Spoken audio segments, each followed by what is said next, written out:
You said hip hop started in Queens and not the Bronx. And no, I said it was born in the Bronx, but Queens was its wet nurse. You know what I'm saying? You know what I'm saying? They hip hop ate off our titty. You know what I'm saying? I mean, because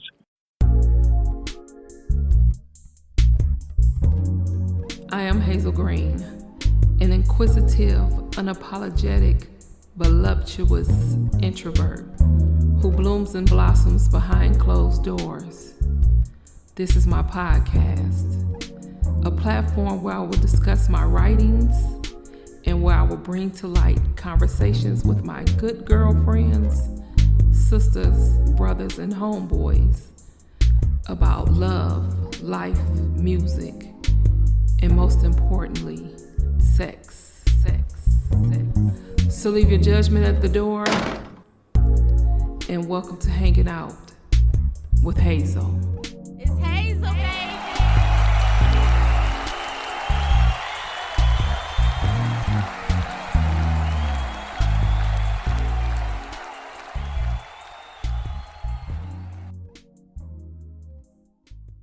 I'm telling you, like, it was these guys called the Discotwins, right? Okay. And they was from Astoria projects, the projects I grew up in.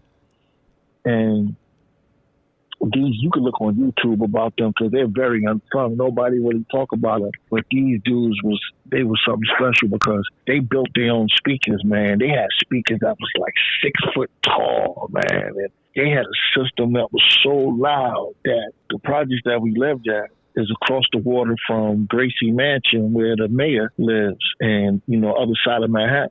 And you can hear that shit all the way over there, man. Just bang, man. You know what I'm saying?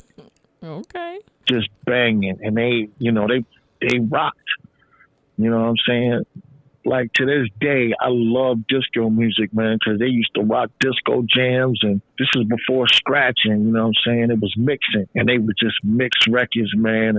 It was just so live, and disco music was just so big, you know what I'm saying? It was just huge. But a lot of people frowned on disco because a lot of white people frowned on disco because it was black, Hispanic, and the LGBTQ mostly. You know what I'm saying? Yeah. So that's why a lot of people frowned on disco, but that shit was big though. And at one time, man, like out of the top 10 pop records, man, like 7 of them were disco records, because disco was live, man. But it got oversaturated, and you got people. I'm gonna tell you what really killed disco when they came out with Disco Duck.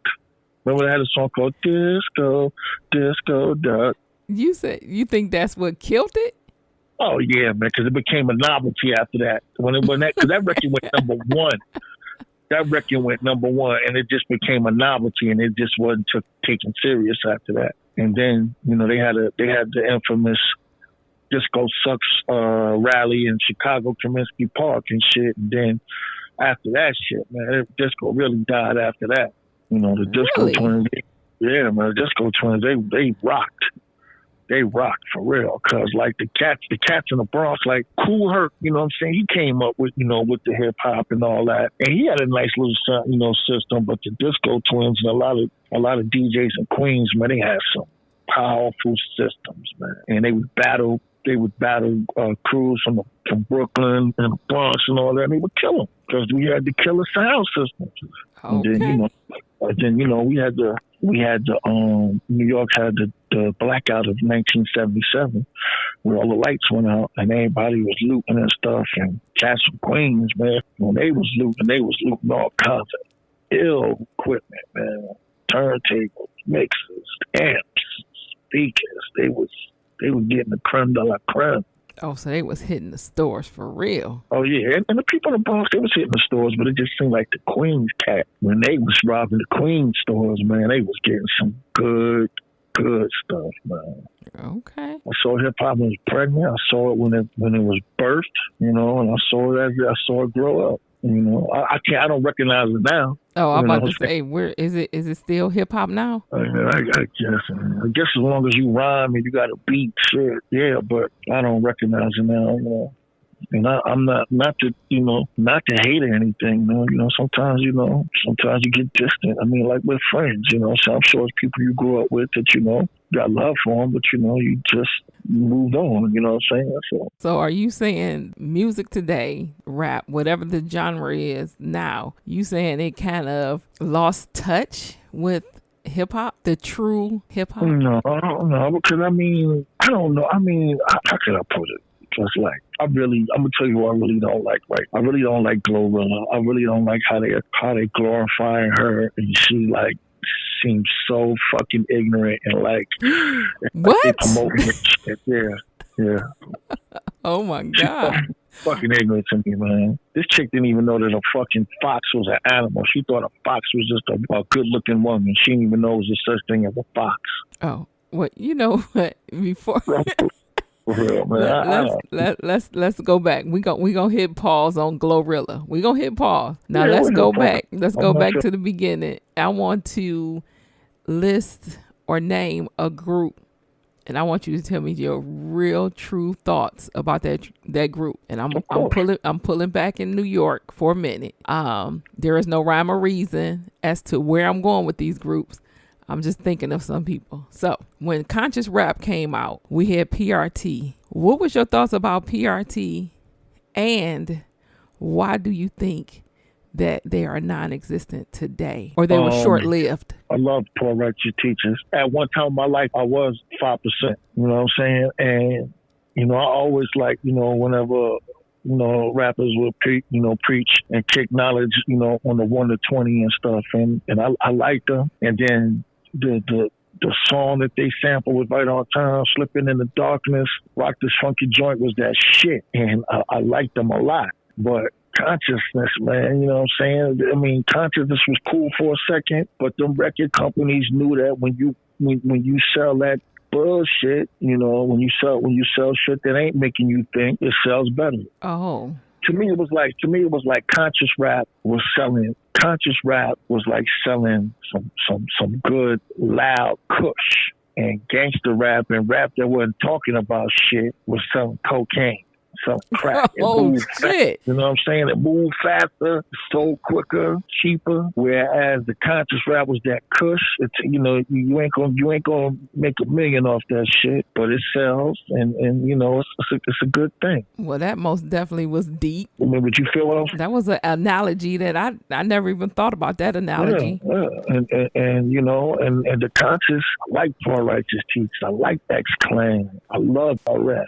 Now, KRS, when he first came out, he wasn't as conscious, you know what I'm saying? He was all about dissing Juice Crew and, making records. But then, about philosophy, man, I was like, okay, all right. Matter of fact, I was supposed to be in that video. I was supposed to be in the philosophy video. What happened was, I went to high school out here in Canton, right? So every chance that I got, like every Christmas break, I would go back to New York. But instead of staying a week, I stayed 2 weeks. And every spring break, I stayed 2 weeks. So I was I say this was probably like the spring break of 87, 88, whatever year that came out, my philosophy. And one night, Jam Master Jay came to the barbershop. He was like, yo, what y'all niggas doing? I was like, we ain't doing shit. He was like, yo, let's go. Let's pack up. We all packed up in his Benz, and it's 98. And he said, yo, my sister's got a show tonight. We're going to represent. He was talking about Salt and Pepper. Salt and Pepper had a show at the Roxy. And they just started really making noise. And he wanted what he was called a Hollis crew. He wanted Hollis crew to be there to make sure,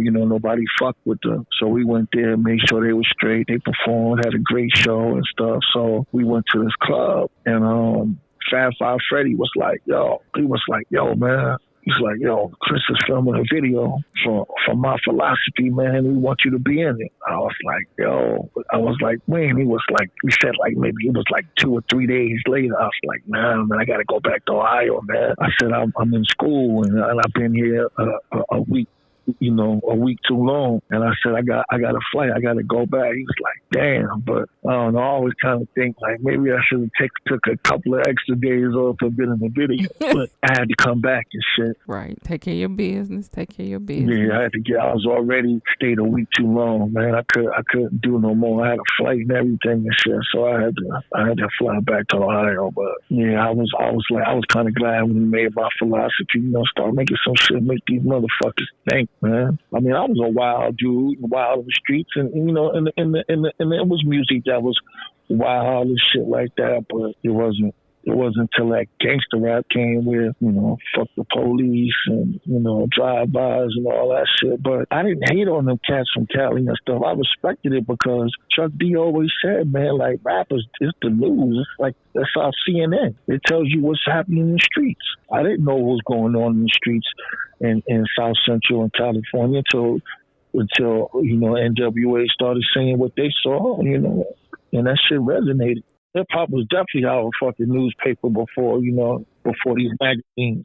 They said that about The Message. Big record, man. Big record. That was like one of the most important motherfucking records in the history of motherfucking hip-hop. For real. That record this year, it was definitely like that. EPMD. Love him. New Eric Sermon.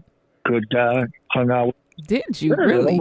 You want to hear Eric Sermon's story? Sure. Okay, we was at me, Gerald Levert, Joe Little from the Woo Boys, and Mike Tyson. We was all hanging out, and we went to this club in L.A. called R&B Live. They got a house band and a stage, and a lot of entertainers hang out there. And the person that's the MC of the night, you know, if you see somebody in the crowd, he'd be like, "Yo, hey, Stevie Wonder, man, come on up here and jam. Well, you feel like it? Yeah." Stevie Wonder might get up there and sing a song or whatever. So, you know, so I'm sitting there across from Mike Tyson, right? At the time, he had been messing with, do you remember him? I had a girl on his record label called BAngieB. Yeah, Mike was messing with her at the time. So she jumped on his lap and shit. She had this black cat suit on, big fat ass. Mike was like, "Yo, look at this ass, man. She got a nice ass." I was like, "Yeah, she do." He was like, "Touch it." I was like, "No." He was like, "Nigga, touch her ass, squeeze." She was like, "Yeah, like touch her." I was like, "No, man, I'm not. You really a fucking faggot? No, man, I'm not touching her ass, man. I'm just not doing what." So then I moved from him and I went and sat at, like, we had a long table, so I went and sat on the other side of the table, and Eric Sermon was there. So me and him started chopping up. Because one time I was when they was on tour with Run and them took them on their first tour, and me and him had we stole Jam Master Jay's chocolate milk, and we were drinking in and shit. I said, "Yo, you remember we was backstage in Baltimore and shit. I stole Jam Master Jay's chocolate milk. He was looking for it, and me and you was drinking that shit." He was like, "Yeah, yo." So we was topping it. So he was like, I was like, "Yo," I said, "You from Brentwood, right?" He was like, "Yeah." I said, "Do you know a man named Gary Hoskins taught woodshop there?" He was like, "Yeah." I said, "That's my uncle." I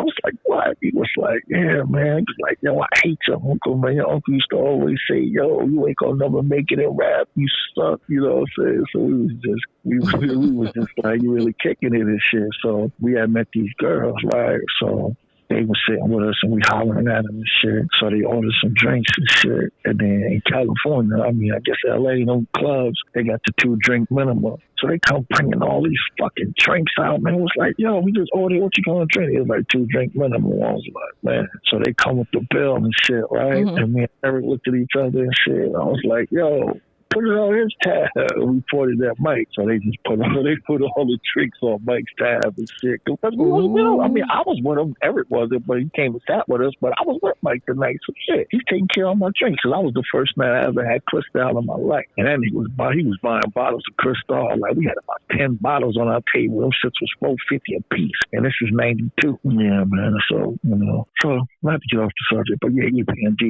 man. Let me tell you, yeah, love them. They was good. They made good records. So what you saying was, I mean, that song was fucking phenomenal. The first album was great. So what you saying? I mean, you got to chill. Strictly You got Business. to chill. Yeah, but you got to chill. That was the right record to come out with. They came out with that. That shit was hot. Strictly Business was lovely. But that damn. So what you saying? Oh man. Because a lot of artists have the sophomore jinx. You heard that, right? The sophomore jinx is when you make a slamming first album, but then the second one sucks because everybody expects you to do better than that, and a lot of cats can't come better. They shot their load on their first album, but so a lot of people's second albums be trash, but they kick the door in with So What You Saying. That shit was crazy.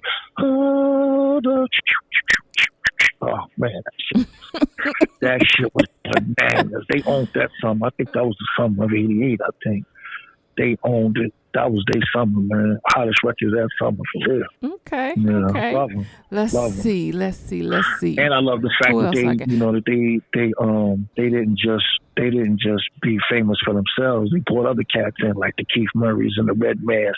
They produced other K solos, so they brought other cats. Like I like cats when they bring other people in.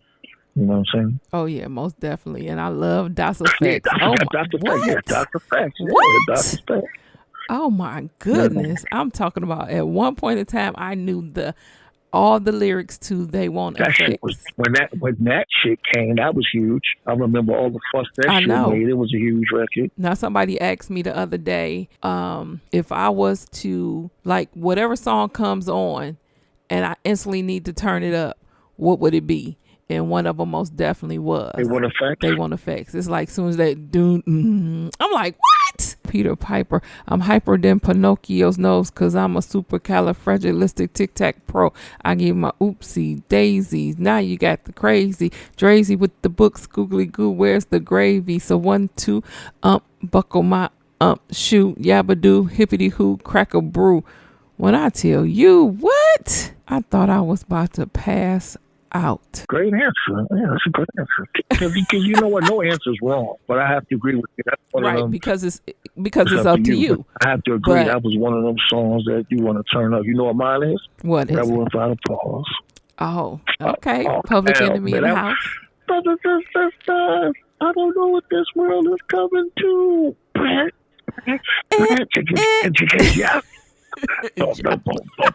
Yeah, it gets no harder than that. Without a pause. It gets no harder Right. than that, man. That's one of them.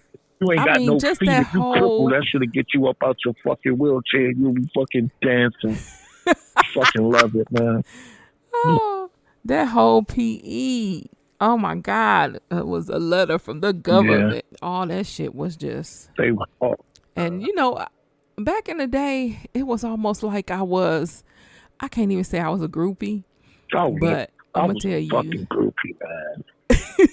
I was a Run-DMC fucking groupie. Class A1 groupie, man. But the only thing about it is I knew the niggas though, but I was still a groupie, man. That's why, man. I went to almost Jay so every much, man. That's why I concert. love Jay so much, because that cat, man, he took us everywhere, man. Like my cousin cut his hair, but he took us everywhere. We couldn't get in, it wasn't happening. My niggas is getting in. You know what I'm saying? He took us everywhere, man, and that's why, man. Like shit happened for a reason, but God. Mm-hmm. You know, I was with him a month before he died. Oh, yeah, wow. A month before he died, I was at Blossom in Cuyahoga Falls. Yeah, And it was Run-DMC, Kid Rock, and Aerosmith. And me and him was on the bus. We was on the tour bus playing Madden. And at the time, he was smoking some loud, and he wanted me to hit it. But at the time, I was in between jobs, and I was like kind of looking for a job, and I was kind of clean. And I was like, nah, because I'm looking for a job, and I'm kind of clean, and I don't want. He was like, no problem. So we playing the game, man, and then we just start talking about old times and old shows. The time I stole his chocolate milk, he was flipping on the chocolate. I stole your chocolate milk. He was like, yeah, I later found out I was going to beat you up. I was like, yeah, we just had such a good time, man.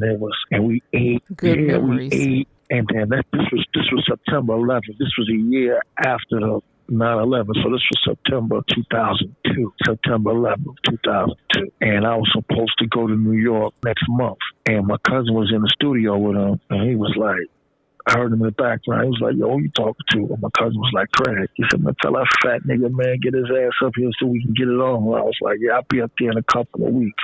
In a couple of weeks, he got murdered. Wow. I know that was Oh, devastating. man, I was fucked up because, man, because that night, man, that day at the concert, man, we was on the bus playing and eating and chilling. And I was supposed to go here. He was DJing that night in the Flats. But I didn't go because if I would have went up there and got to drinking and stuff, I still had to drive back from Cuyahoga Falls, and I didn't want to be all drinking and late, and I had to take my kids to school in the morning and shit. So I didn't go. I didn't go to the after party. But so he went up to the Flats, and I just stayed on the bus with DMC. and my dude Eric is their road manager, and we was just chopping it up, and they had all this food, man. And DMC was like, yo, man, take this shit home, your wife and kids, man. They said, we ain't gonna do nothing but throw that shit in the car. I was like, nah, trying to, pride and shit. It's like, man, you better take this fucking food before I fuck you up. So it was some good food, but you don't want to be like, let me get off. Like, nah, man, I'm cool. DMC was like, man, take this shit, man, before I fuck you up. I was like, all right, man. It was all kinds of fucking like roast beef sandwiches. There wasn't no pork. It was like turkey sandwiches, all kinds of food, fruit, cheeses. I took all that shit home. My kids was killing that shit. They took that shit to school for lunch and everything. But so, De La Soul, I know we just lost True Goy. You didn't see my post that I had about him? No, I didn't. Yeah. Okay, oh my God. I'm gonna read it to you. Let me go back to that. I have to check it out. February 12th, the day he died. I said, I've met a lot of famous rappers in my day, most of them cool, some not so engaging. But out of all of them, this guy was the most humble, down-to-earth brothers I've ever came across. R.I.P. True Boy the Dub, De La Soul. That was my dude. That's what's up. Yeah, I remember when I first met them, they had just came out and they had got their record wasn't out yet. They did a radio. It was a college station in Long Island called WBAU. It was a college station. And my cousin that cut Jam Master J's hair, he had a dude named Gary that was his man. He used to DJ up there and shit. So I came up there one day that night just to chill. And they came in there to, promote that they had a new record coming out and, get interviewed. And we kicked it and cracked jokes. And he just was so fucking cool. And then the shit came out and it was a hit. And they had a show.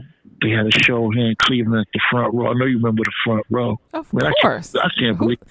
If you're from Cleveland or the surrounding areas, you most definitely know about the Front Row. Cried when he tore the Front Row down because that shit was the perfect venue. Absolutely. So you know who was responsible? I like to get off the subject, but you know who was responsible for that corny shit? Who? Mike White was responsible for that because he wanted everything to be downtown Cleveland. So he was like, had them get rid of the Front Row. So all shows would have to come through Cleveland, but the Front Row was that shit. So they did a show where, you remember, who the motherfuckers that man, I'll be the greatest man alive. What was their names? EST. Oh my God. Why? My mind just went blank. 3 times dope. 3 times dope. Too short. Dope. De La Soul. Who else? There's some other motherfuckers. But they came when I got up there to the Front Row. They had backstage tickets, backstage passes for me and my boys. Had the green room full of fucking food, drink, everything. They just showed me a good time. Man, it was just cool, man. So he's Haitian, and I grew up in a Haitian neighborhood, so we got to cop it about Haitian cuisine and, growing up, how Haitian parents are strict. He just was a cool dude, man, and I liked him a lot, man. And when he died, I was sad because you don't really in this business you don't really come across cats, man, that when they not famous. And they the same people when they are famous. You don't run across so many cats like that, man. Right, they haven't changed. That's fucked up about the Front Row. I had so many memories. I saw Das Effects for the first time at the Front Row. They only got one place called a Round. It's only one round left in the country. It's in Westbury, New York, in Long Island. It's called the Westbury Music Fair. And I mean, if I had the dough, I would build another spot like that because the Front Row was perfect. It held 3,500 people. Every seat was a good seat. The stage revolved. They should have never got rid of that shit, man. Let me tell you one of the best concerts I've seen, man. I saw motherfucking Tony, and then Vogue. That shit was bad. That was a bad concert. You said Tony, and then Vogue. You know what? When Jamie Foxx first came out, he came to the Front Row. When he first started doing stand-up, I was at that concert. I mean, well, he was with other people, but yeah, Jamie Foxx had first came out. We was like, who the Jamie Foxx? What? Another good concert was New Year's Eve of 1991. It was 1990, bringing in 91. It was a concert at the Front Row. It was Levert, the Rude Boys, and Men at Large. And that sold out, Right. and that was a nice show, man. We all brought in the New Year's at the front row, drinking champagne, eating, just having a good time. That was a good show. But I love the front row, man. And I was salty as hell. Oh, I saw Public Enemy there. They killed. I saw Public Enemy there as well. I got pictures. Remember? Oh, didn't I send you the pictures I had when I guess I was a groupie. Okay, that's all. But see, look, my Should've never got friend, rid- and she passed away, and that was when I tell you that was my home girl. So she met Professor Griff in New York because she was, used to live in New York. So they became, whatever they became. And the tripped out part about it was when he came here, he got us tickets. So we was able to go.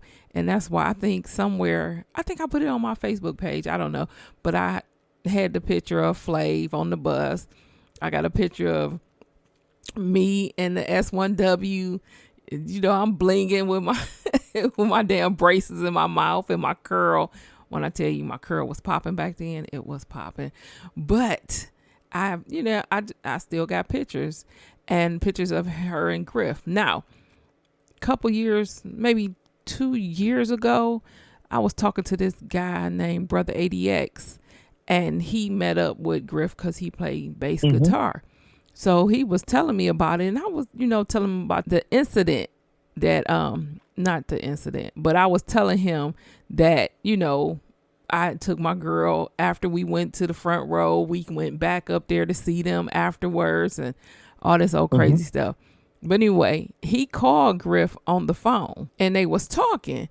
And so then he was like, yeah, so I got this sister right here that says that she know you or know of you. And he was like, yeah. So we got on the phone. He was like, so, peace, queen. And I was like, hey, how are you? I'm all nervous and shit. And so then he was like, so, the brother said that you remember me. And I was like, yeah. So, it's been a while. I said back in, what was it? 89, 90. Yeah.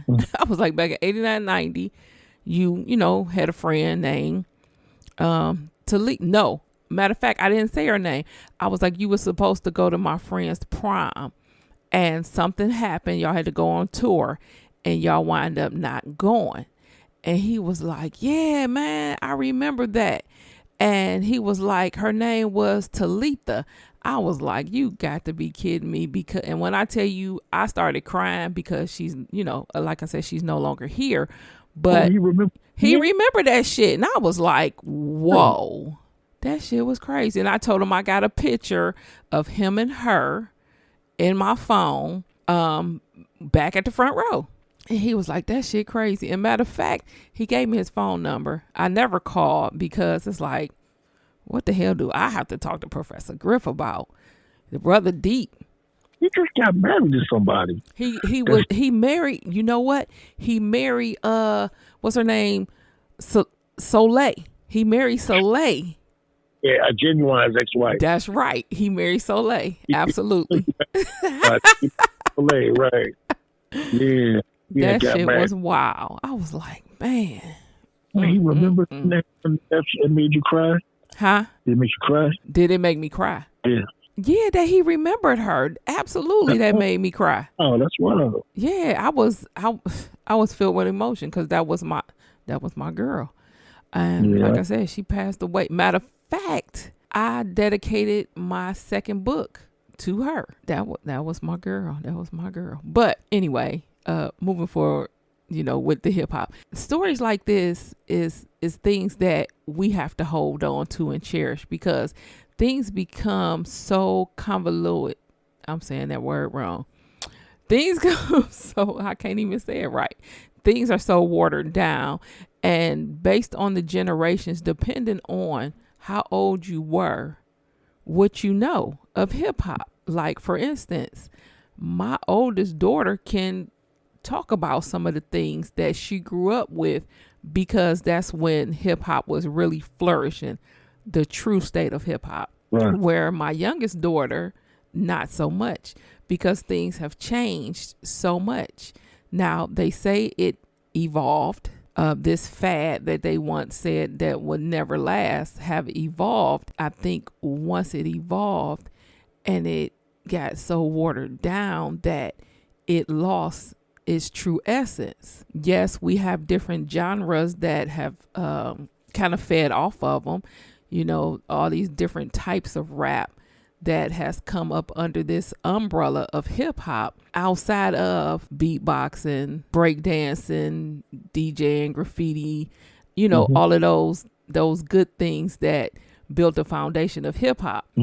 And I'm most definitely going to chat with you again because I want to talk about some other things, especially that we coming up on the 50th anniversary of hip hop. Right. Massive, especially for something that they said was going to be a fad. So, what was your thoughts about? Yeah, you mentioned 357. So, I mean, why I say 35?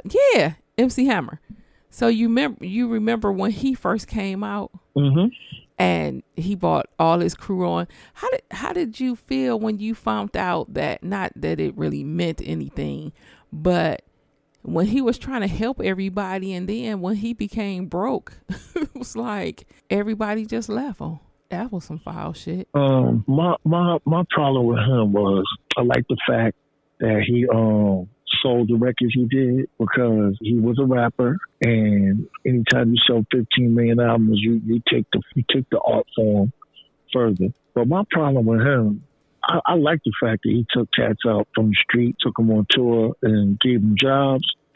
But bruh, did you really need that $30 million house? Did you really? You didn't need that, man. And that was the beginning of the end. When you bought that $30 million house, man, that you couldn't afford and you couldn't upkeep. You know, that had to be like the dumbest thing you could ever do, man. But, you know, it was after doing that, it just start going downhill. Wow, that's unfortunate. But the fact that he put people on, because loved it. Most definitely, bring your crew, your crew. You know what? Before we end, dances. Do you know now? The children, I ain't gonna say children, the people don't necessarily dance anymore. I mean, it's like you had, when you talk about EPMD, what was that? The Steve-O? Remember that dance that came out? So they his name was, again, right, but his name was Skeezo. That was his dance. Oh, Skeezo, see? Yeah, Skeezo was his dance. And it was the Steve Martin that he was doing. Right. The Steve Martin. That was the. It was just all of those things. Sometimes I wish it would come back. Time, right? You ever heard of a disco called the Latin Quarters in New York? Yeah, I mean, I read about it. Yeah, I've never been. It was called the Latin Quarters. Some people used to call it like what you call it, the LQ. The LQ, right? And I was a frequenter. I used to be there every Saturday. Man, it was these dancers called the I.O.U.Dancers, and what you call was one of them. Big Daddy Kane's Scoop and Scrap. Ooh, Scrap wasn't, but School was. School was the head dancer at I.O.U. Man, the motherfuckers used to jam, and that's what made me dance. And I would go to the LQ and I would dance all night. And guess who got all the chicks?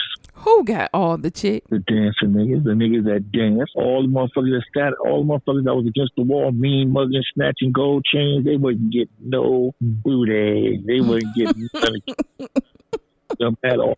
Let me tell you something. I used to dance all night. The sweatier I got, the more chicks I got. Chicks used to get napkins from the bar and come over and wipe me down because I'd be sweating and shit. Wipe me down and just be loving me, man, and get my phone and just loving me because I'm dancing. That's all they wanted.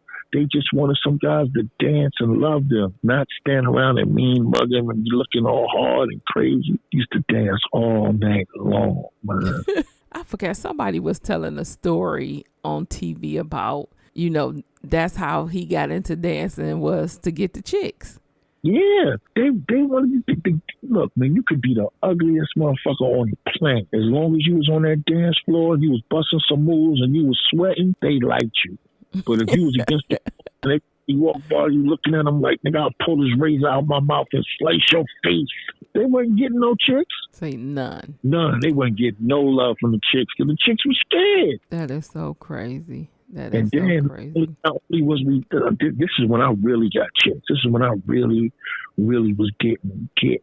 Is when, okay, I'm hip hop dancing, right? Right. And DJ for like a half an hour, the DJ started playing house music. Oh man, when I used to gotta have house, do do do do do do. Oh man, we used to dance to that shit. Them chicks would go bananas. Yeah, it was on there. This is before pages and cell phones. You write the number on a napkin or write it on a piece of paper, and you call them the next day. Man, I have a fucking pocket full of fucking numbers, man. Just you dance to that house music. It really made the chicks moist. Oh, like, okay. So I'm just keep it 100. Let's keep it 100. I want you to keep it 100 all the way. I mean, I ain't trying to be proud of my promiscuity and all that, man, but we was young and shit, and cats they was getting it in. But, man, they loved the dancers, man. Oh, wipe the sweat off your brow. I love the dance. Man, I'd just be sitting down. They go get napkins from the bar and just come to wipe your hand or wipe on your forehead. And, oh, man, I was up there doing it. Yeah. Let me get your number. That is so funny. But, you said had a pocket full, huh? Pocket full. And like the next day, which would be Sunday, because I think I hit a few Friday nights, but the real night was Saturday night at the LQ. I would spend the whole next day Sunday calling people, man, because you done got these phone numbers, man, and it's Sunday, man, you call, just be calling, just be talking on the phone all day Sunday, just trying to get your date on, get your Mac on. That's crazy. Yeah, it was a good time, man. It was a good time. Yeah, I think the late 70s, early 80s was the bomb. I think once we got into the 90s, like some real shit, I think once we got to the 90s, we really started seeing a decline. I think when crack started booming, when crack came to the community and ripped a whole new asshole out of the black community, that's when shit really started to change, man. Wow. That's crazy. Yeah. The crack epidemic. Yeah, man, it was crazy. But that crack put some people on, though. It did. Did you watch the Wu-Tang series? I watched the first season, but I didn't watch the second. It's a third out right now, right? Yeah, and I've been thinking about, man, why don't you just get ahead and binge watch the second season? Yeah, I need you to catch up, because I woke up the other morning about 4:30 in the morning, and I went back and I watched season 1, 2, and then 3. All right, so you know what? So what I'm gonna do is tomorrow, when after I get a couple of things done, I'm gonna get at least episodes in season 2. So I'll binge watch season 2 for you. Okay. Okay, then we gonna talk about it. All right, that's cool. Okay, so let me know when we can talk again. And I seen a lot of shit. If I didn't see it, I'll tell you I didn't see it, but I seen a lot of shit. Like my man, Mr. Cheek said, I seen a lot of come. I seen a lot of go. Oh my God! What the Lex, the Jeep, the Benz, the Coupes, oh my! When I tell you, LB fan, when that came out, I was like, oh my God! Now that was a banger too. So yeah, this is what I'm going to do. I'm going to write down from either every year or every decade, some of my heavy hitters. And I want you to do the same. And we're going to see if we had anything in common or anything that we both like together. Okay, that's a deal. I want to. You already started from the right foot when you said that poor righteous teachers. I like that shit. That was my shit. Rock that funky joint. Man, for real. I used to dance all night on that shit. La, la, la, la. Time to get. Can I ask you a question when we get off the phone? Can you ask me a question when we get off the phone? No, I can ask you a question before I get off the phone. Yeah, absolutely. You still sexy as fuck? Oh, I guess. I don't think I changed. Oh, okay. No, it's good to know.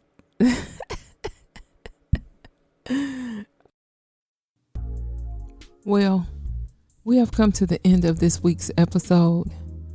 I want to first thank you for listening to the insanity that crosses our minds. To those who partake and entertain in my conversations, without you, there will be no hanging out with Hazel. To Platinum Way Ray and Mac of the Tracks, we're looking out for my dope beat. And last but not least, shout out to my other half for making this possible. Because at the end of the day, she is I and I am her. If you thought this show was interesting, be sure to tune in to next week's episode and tell a friend. Support the movement. All things Hayzelgreene. Find my books on Amazon.com. Follow, listen, and like at Hayzelgreene.com. Hayzelgreene on Facebook and Hayzelgreene216 on IG. 2 fingers. And I'm out. Hey, hey, hey, hey, hey, hey, hey.